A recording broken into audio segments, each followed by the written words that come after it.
Hello and welcome to Onboards, a deep look at driving business success. Hi, I'm Joe Ayub, and I'm here with my co-host, Raza Sheikh. How are you doing today, Raza? I'm doing well. Good to be with you, Joe. Good to be with you, Raza, virtually. First, to our listeners. For those of you listening during the COVID-19 crisis, and many of us in the United States are restricted in what we can do and where we can go, and we're all trying to understand how to best conduct ourselves, we hope you're all taking precautions to stay safe. Onboards podcast is about boards of directors and advisors and all aspects of board governance. Twice a month, this is the place to learn about one of the most critically important aspects of any company or organization, its board of directors or advisors. Joe and I speak with guests about a wide range of topics relating to boards, what makes them successful or unsuccessful, and how to make your board one of the most valuable assets of your company. Today's episode is focused on the role that boards are playing during the coronavirus crisis and how that role is changing. And we have a slightly different format today. We've invited 3 guests instead of 1 to help give a broad perspective on the changing role of boards during this crisis. On our panel today are Jay Lorsch, a distinguished professor at Harvard Business School.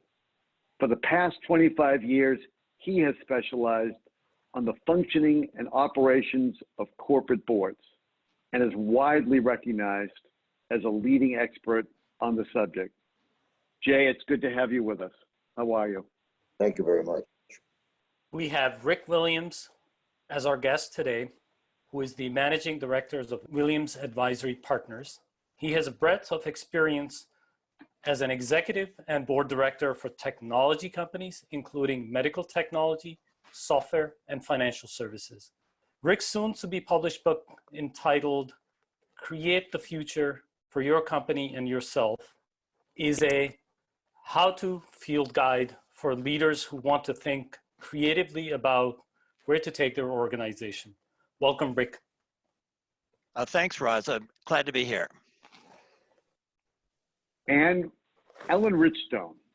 She is a former Fortune 500 CFO and a former private company CEO. She has sat on public company boards for over 15 years and is currently sitting on the boards of 3 public companies, one in the technology sector, industrial sector, and clean tech. She also sits on the board of the NACD of New England, is an NACD Board Leadership Fellow, and received the first Distinguished Director Award from the Association of Corporate Directors. Ellen, welcome to Onboards. Joe, it's great to be here. Thank you for having me. So Ellen, let me start with you. You're sitting on the boards of 3 public companies, each in very different sectors. What conversations are you currently having at the board level? Thank you, Joe.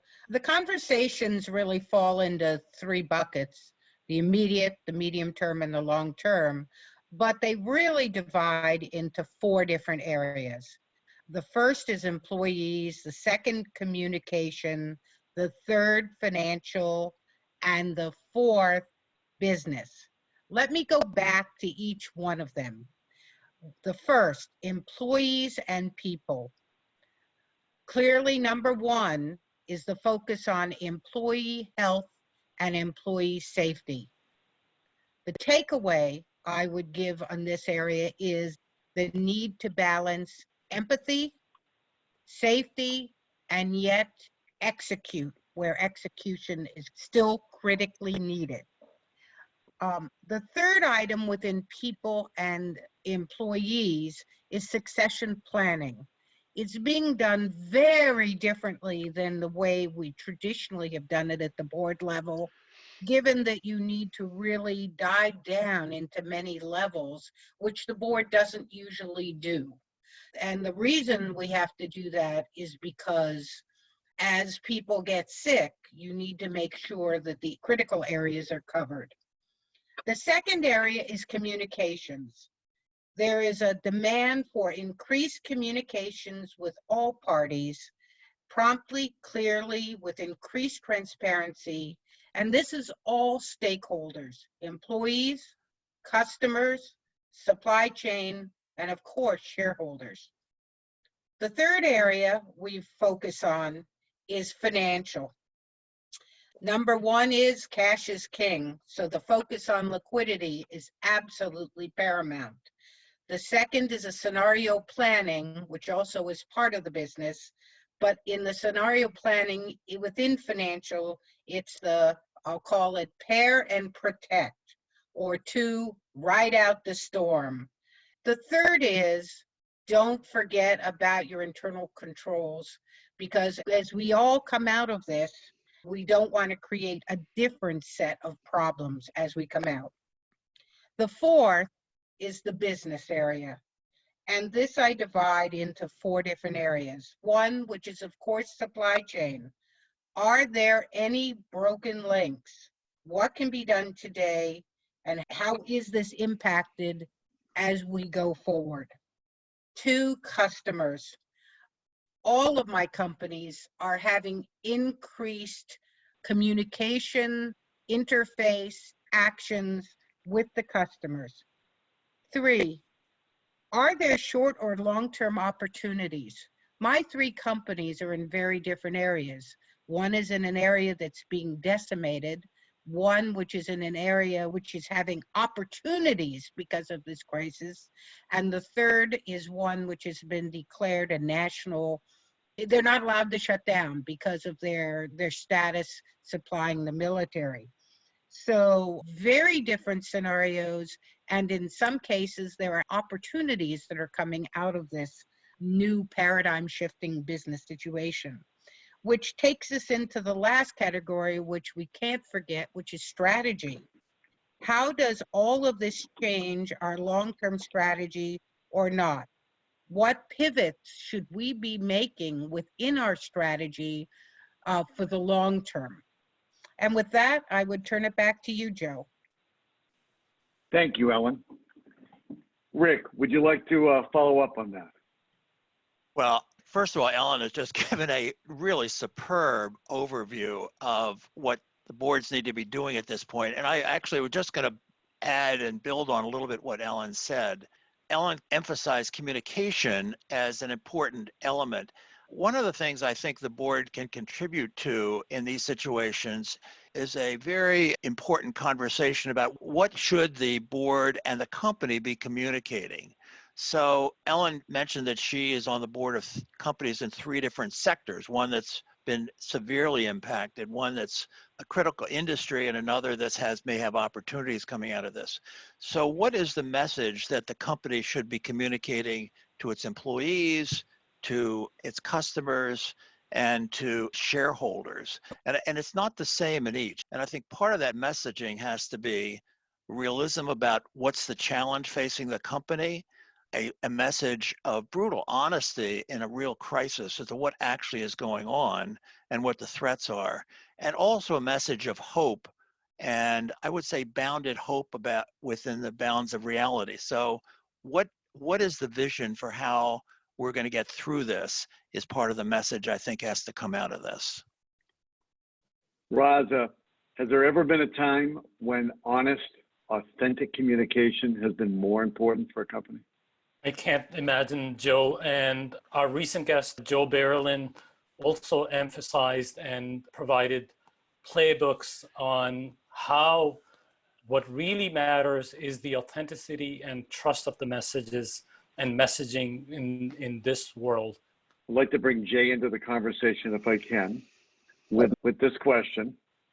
Wouldn't it be good practice for private company boards to follow the same structure as public company boards? That is, that every board, public or private, should have either an independent chair or an outside lead director. Yeah, I think that's right. I would agree with you. And I think the problem, however, is that in private company boards, the term really defines the difficulty, which is in a private company board, the people who are the shareholders are actually on the board. And therefore, you get into this complicated situation about who's really leading the company. At the end of the day, in my experience, when you've got private shareholders, whether they be a set of venture capital firms or a family, they have immense influence because in a sense it is their company. And that's different from a public company where the shareholders are represented by the board, and the board's responsibility is to speak for the shareholders and to oversee management on behalf of the shareholders, as well as any other constituents that you've got involved. So I think it's very, very important to have leadership and to recognize that one of the board's primary duties is to make sure that leadership is in place and that it's functioning effectively, not only with the board, but with management. I mean, I think that's the trick of being a lead director or a chairman, is to figure out how to build a relationship with management through the CEO and how to maintain cohesion within the board so that the two groups, that is management and the board, can work in a collaborative way for the good of the shareholders, for the good of the company. Thanks, Jay. Rick, I wanted to go to you with a question that you raised actually for Ellen, which is, how does the relationship between the board and management change in a crisis, and what's different in this crisis? Okay, Joe. Boy, this is an interesting conversation already. So I think it's great, and I'm learning myself. First of all, let's just drop back to kind of what is the role of the board versus the role of management. I think it's just worth restating that every so often because I think we lose track of that sometimes. So the management of the company is in charge of running the company, not the board of directors. And as Jay just mentioned, that's a difficult separation to keep often with private companies, but it is the distinction that should be in place. The board's role is as an advisor, a coach, a resource, a representative of overall management in terms of the supervision of the company. That's the board's role. It's not to run the company. So if you look at what's happening in a crisis like this, the management is the one who has to deal with the immediate crisis. And the board has to provide its supervision, but stay out of the way of management as it's running the company.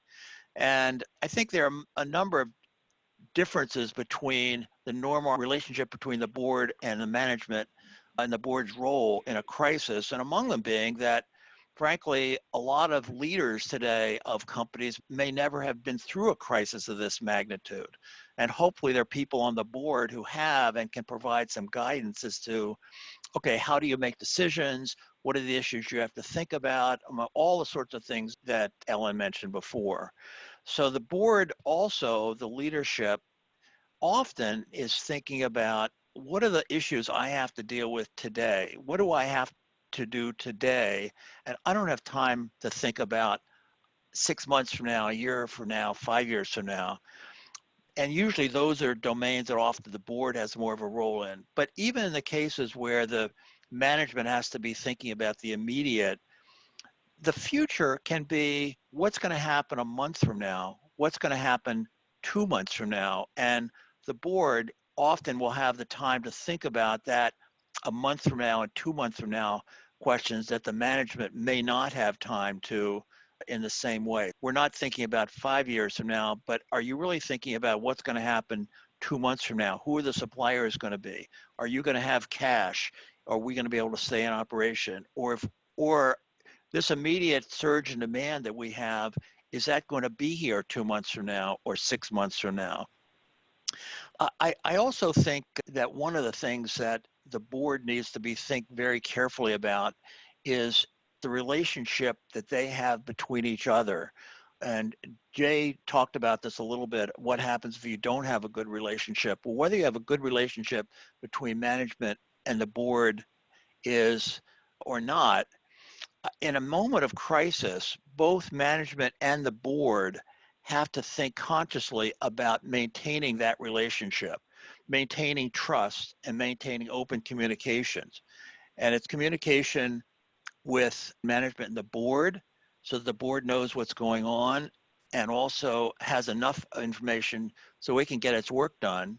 And also that the board is not putting demands on management for communication that management doesn't really have time to provide, and it's really not essential for the board at this moment. Let me ask you, Rick, a follow-up question. Sure. As much as boards may want to help, don't they have to be especially careful now not to grab the wheel, so to speak, and veer into management? Oh, absolutely. There are certainly instances in which the board has to be, in effect, imposing or making a decision. But really, the more valuable, usually, role of the board is to help the management think about process. What is the process you have set up to deal with this crisis? How are you going to make decisions through this crisis? Ellen, did you want to follow up on that? Yeah, I just wanted to talk for a moment about how the board and the management communicate, because I think every board led by the chair, the independent lead director, and management need to figure out the frequency and the amount of communication that's needed between them. I did some thought processing and it came down to 3 points. With my boards right now, my public boards, it comes down to the CEOs give email updates about every other week. It includes information on company specific, and it may touch on something that has just happened in the industry. So that's bullet one. Obviously, if there is a crisis or some huge change, it's more frequent, but the pattern is every other week communication by email. Second, if the boards do calls regularly. Normally, you don't meet that often on a phone call, virtually or in person, in between standard board meetings. But each of my boards have set up regular calls, one which is biweekly, and 2 of my boards are on a monthly cycle, so that there can be live communication. Again, it increases if something immediate has happened, but otherwise we have a standard routine and each board has to figure out what its routine is, with email communications coming out from the CEO so that the board can maintain an appropriate distance, oversight, yes, appropriate noses in, fingers out, and make sure that they're doing the right things, but not interfering or preventing or taking time away from what management needs to be spending their time doing. That's great, Ellen. Thank you. So Jay, let me follow up something that Rick said and ask you about situations. Actually, you and I have talked about this previously, that in situations where the relationship between the board and the CEO, senior management, has not been strong. For example, there's been a lack of transparency or a lack of trust. What can a board do now in order to handle that challenge or manage that challenge? Well, it's always a challenge when the board and the CEO don't trust each other, or particularly when the board is losing confidence in the leadership of the company. I think in a situation like we're now in, most boards would obviously would prefer to avoid that kind of problem. Yet, I think if there's a lack of trust between the senior manager, the CEO, and the board's leadership, I think you got to fix it. And I think even though you're in the middle of a crisis, it's probably even more urgent not to let it fester. The board is really fundamentally got to worry about more than anything else is the quality of the leadership of the company. And if they're losing confidence in that person, the CEO, I think they've got to figure out how to fix it. There's 2 ways to fix it. One is to have the kinds of conversations with the CEO, which might rebuild their mutual confidence to each other, or to make the decision that, as bad as that is and as dangerous, as difficult as it is at this moment, if you don't have the kind of leadership you want, you better fix the problem by finding a new leader, either from within the organization or by looking outside. And I'm not suggesting that's an easy thing to do, but I think trying to run a company where the board doesn't have confidence in the management, particularly the top manager, the CEO, in the kinds of crisis we have faced, is really fundamentally impossible. And it's gonna come down at some point soon. trying to change that leadership. And I think the sooner you address that problem, the safer the company is going to be. Jay, what about the idea of boards having board-only executive sessions to at least talk among themselves and think about how they can address problems that they may be having with the CEO and how they can at least deal with that in the short term? The longer term may be a change in management, but this is as you suggested, not a good time for that. Yeah. How does the board get itself on the same page? Well, let me say, first of all, the analogy I would use is it's like trying to change leadership when you're leading the army through a stream. You don't want to try to do that. But the other point I want to make is that I guess I was assuming that the board regularly has these kinds of what we call, for some strange reason, executive sessions, meaning with their sessions with no executives in it. I've never understood how we came to that terminology. But the point is, I think every board needs to have, at least at the time of regular board meetings, a session with just the independent directors alone, without the CEO, and trying to figure out where they are as a group. The reality is there are some things directors need to talk to each other about. They don't want the CEO there. And you've got to have those sessions. And I've always believed that, for the last decade, most boards have had those sessions regularly at the time of each, before or after, or maybe even before and after each of the regular board meetings. A board can't be effective if the directors themselves don't know how to talk to each other and can't be honest with each other. And I think that's important to emphasize. There's a lot of people who keep talking about the relationship between the CEO and the board, and the relationship between the board and other managers in the company. That certainly is important, but I think equally important is the relationship among the directors. I didn't mention this in the introduction, but I've been on about 6 public company boards myself, and a number of private boards. And I would say that if the boards that I was on weren't really in tune with each other, didn't understand each other, didn't trust each other, didn't have common goals, they couldn't do a very good job. And the only way you get that kind of commonality and shared objectives is by having these kinds of quote executive sessions, so the directors know where they're headed. Thank you. Ellen, would you like to follow that up? Well, all I will say is, Jay, I agree with you 100%. Executive sessions, even before this time, were standard practice with at least public company boards. And all of mine have always done executive sessions, but I think this situation we're all going through now just underscored the fact that if you hadn't been doing executive sessions, and if your board had not been talking to each other on a regular basis without anyone else in the room, if you aren't able to communicate between yourselves as board members, then frankly, it's a lot more difficult in situations like this, a lot more difficult. So I would just emphasize, if you aren't already doing them, please do them. If you are doing them, leave plenty of time. And what the best practice that one of my boards uses, and the others have started, is at the end of a session, and when the board is all together, and it could be virtually all together, the board chair or lead independent director, who's ever running the board, will go around to each director, nobody's left off the hook, and ask them 2 questions. 1, how did they feel about the conversations we had? And 2, what are their biggest concerns? And he gets all of that input from each of the directors, and then we have a discussion. And it is, over time, it builds the kind of rapport and discussion that you need to have between directors. Ellen and Jay, great comments. Rick, would you like to follow up on that too?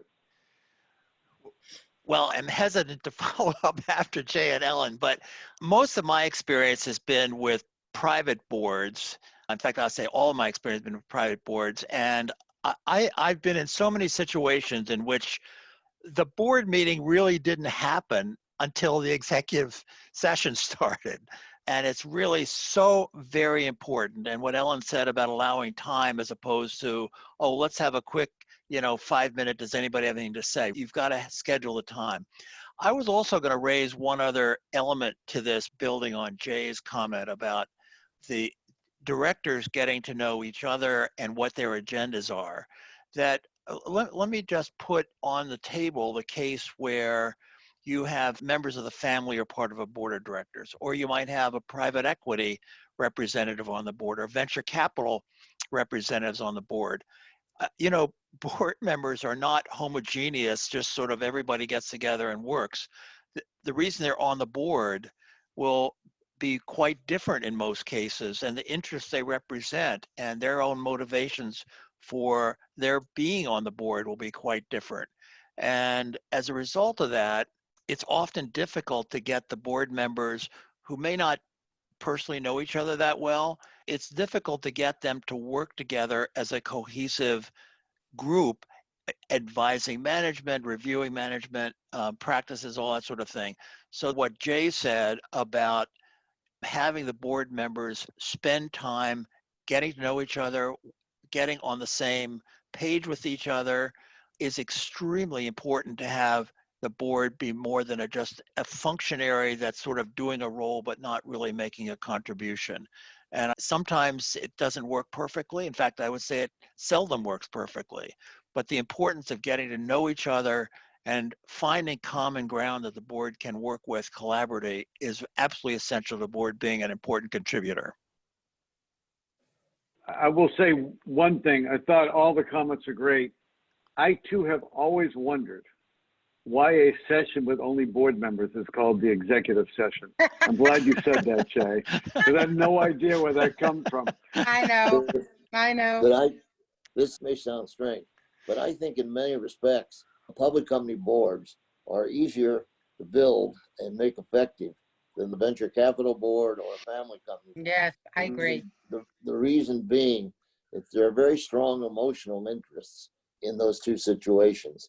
And, I've been on both, and I'll tell you that it's much easier to build an understanding and common purpose among public company directors than it is in a family where Uncle Joe doesn't agree with his brother. And in particularly in these venture capital boards, I think the boards that are dominated by venture capital representatives often are the most dysfunctional boards you can find, because the idea for a board is to represent the shareholders. The problem is when the shareholders are on the board, they get into arguments with each other, and it's very, very hard for them to put the interests of the company ahead of their own parochial interests. And so I think in a crisis situation like this, I'd rather be on a public company board than I would be on some of these family boards, and particularly on the venture capital boards.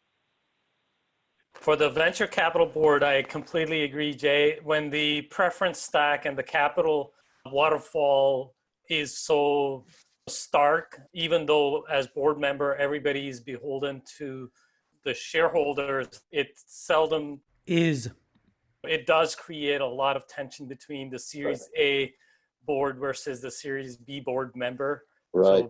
So Raza, let me follow up with you, and then I'm going to ask everyone maybe to comment on this last question, which is, how have the role of boards changed in this crisis, and what is it likely to mean for the future, to the extent we can really see that? Joe, the first thing I'm observing, as everybody has pointed out, that boards are changing towards more frequent communication in all ways. The second thing I observe is it almost for every single board, it is an all hands on deck situation. The third thing I note that there always was a line between, management and board guidance, but that line is certainly shifting more towards hands-on. They're not touching the wheel, but they're almost, or maybe in some cases they are. There is a tremendous amount of realization also at board levels that this is not really a short-term crisis. This is here for the long, and they got to adopt for that. The one very important thing that I see that all boards are now in a problem solving mode, whether it's how do we get cash in the bank or how to apply for the PPP and if I need to change my charter documents to be able to do that. But basically in all respects, boards are squarely in a problem solving mode. And I would say the last thing, probably the tactical, that a lot of boards have gotten now familiar or used to what is Zoom and what is WebEx and how to conduct board meetings virtually. Ellen, do you want to follow up? And if you would, a few words on what it might mean for the future too. Joe, thank you very much. That's exactly where I was going to go. What is it likely to mean for the future and the role of the boards? And I think I do it in 4 bullets. 1, boards need to understand the world has really changed. 2, planning for a crisis is not a luxury. And when I say planning for a crisis, I'm talking about everything from boards would always talk about doing enterprise risk management. Well, enterprise risk management, this just underscores the criticality of that whole effort and the need to be able to understand that crises happen. 3, crises will continue. I don't care whether we talk about a climate change issue, a tornado. I hate to think about 9/11, but it's happened once, the pandemic, forest fires, look at California. Think about the cybersecurity issues that some companies, particularly in financial services and in retail, have gone through. So crises will continue to come, and they're coming at a faster pace. And 4, build resiliency. Think it's a core need on a go-forward basis at all levels of the corporation. It starts with the board. How does a company build resiliency as they come and go through these variety of crises that will attach itself to many different industries on a go-forward basis? Great stuff to think about, Ellen. Really, really, thank you. Rick, do you want to add something to that as well, please? Yeah, just a couple of comments. I mean, first of all, I think human nature is not going to change, and we are not going to be able to predict what the next crisis is going to be. So the next time there is a major crisis, we're going to go through the same process of not really understanding what the nature of the crisis is, not understanding what we should really do, and having to go through a process of make decisions, try, make mistakes, learn, adjust, and move on. In addition to what Ellen said, which I thought is very on target, I think that we're also going to rethink the reliance that we have, all companies have, on our supply chains and critical resources. And are they exposed to getting cut off in the kind of crisis that might happen over time? I think this whole notion of our economies are set up to find absolutely the lowest cost source of production is being challenged. I mean, that is sort of the international business system that we've set up, which I think all of us would agree ideally is what we should be doing. But in recognizing the implications of that in a moment like this, where certain supplies are going to be unreliable for whatever reason, I think that's going to be a question that we're all going to face as we go forward in whatever business we're in. Thanks, Rick. Jade, do you have some final comments? Yeah, well, I don't know what it'll tell us about the future, but I assume the future will continue to have crises. Hopefully not as serious as the one we now we face. But I think the point I would make here is that the board were never created to deal with crises. That wasn't the idea. But the fact of the matter is, in today's world, boards have to be ready to move in and deal with a crisis, whether the crisis is externally generated like this one is, or whether it's a CEO who suddenly has a heart attack or decides he wants to quit. You know, there's all kinds of crises out there. And I think the board has to be a part of the organization which is really very, very good at crisis management. And I think that really goes back to the leadership of the board. The boards that I've had experience with dealing with big crises have always had, first of all, a small number of perhaps the leaders of the board, not the leader, but people who are high status members of the board who've been around a while, who take the resolution of the crisis very, very seriously. That's one thing you need. The second thing you need is a leader, not the CEO. The CEO's got plenty of problems to deal with, but you need a leader of the board, whatever title you use for him, chairman or lead director, who takes the resolution of the crisis and the management of the board seriously. There's no time in my experience where that kind of leadership becomes more important, because a board in a crisis without that kind of leadership and that kind of guidance can go off in too many, different directions. And so I think that the importance of the leader of the board, whatever title you give him or her, becomes fundamentally important in these crises. And we need to keep our eye, recognize the kind of effort these people have to put in to make the company successful. And making the company successful obviously means making the board successful.